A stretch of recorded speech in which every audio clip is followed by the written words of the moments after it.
Në Fakultetin e Biznesit në UAMD, mëngjesin e sotëm bëheshin përgatitjet e para për panairin e punës dhe karrierës, që do të mbahet më 22 maj.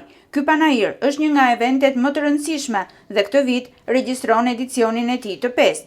Me pjesëmarrjen e mbi 100 bizneseve dhe shumë institucioneve shtetërore dhe kompanive publike, panairi është një mundësi mjaft e mirë për të forcuar dhe të çuar më tej marrëdhëniet mes Fakultetit të Biznesit dhe sipërmarrjes në Durrës dhe Tiranë. Një nga koordinatoret e panairit, Danila Lika, na shpjegon më shumë mbi këtë event që vit pas viti ka regjistruar arritje të rëndësishme.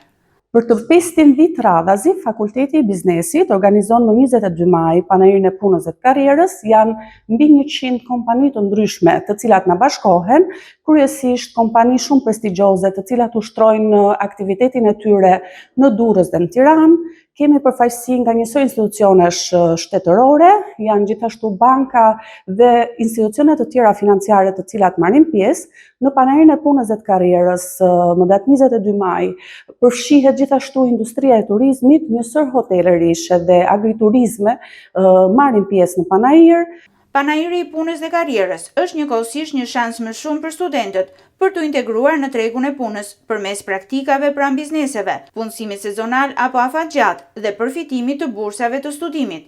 Një interes i shtuar pritet të tregohet nga operatorët turistik, të cilët plotësojnë stafin e tyre sezonal me studentë të UAMD-s. Me 10 bizneset do të nënshkruajnë marrëveshje bashkëpunimi me Fakultetin e Biznesit dhe janë ofruar që të bërojnë disa bursa studimi për studentët tanë. Gjithashtu, ditën e panairit organizohet forumi me temë ekonomia në transformim, aftësitë e reja që kërkon tregu i punës, ndryshimi i tregut të punës, në një panel me përfaqësi prej 6 kompanish, student, akademik dhe biznesi diskutojnë lidhje me këtë temë. Panairi synon të shërbejë si një pikë bashkimi për bashkëpunimin midis ofertës dhe kërkesës në tregun e punës, si dhe për të prezantuar mundësitë që ofron ky treg në Durrës dhe kryeqytet në të gjithë sektorët e ekonomisë.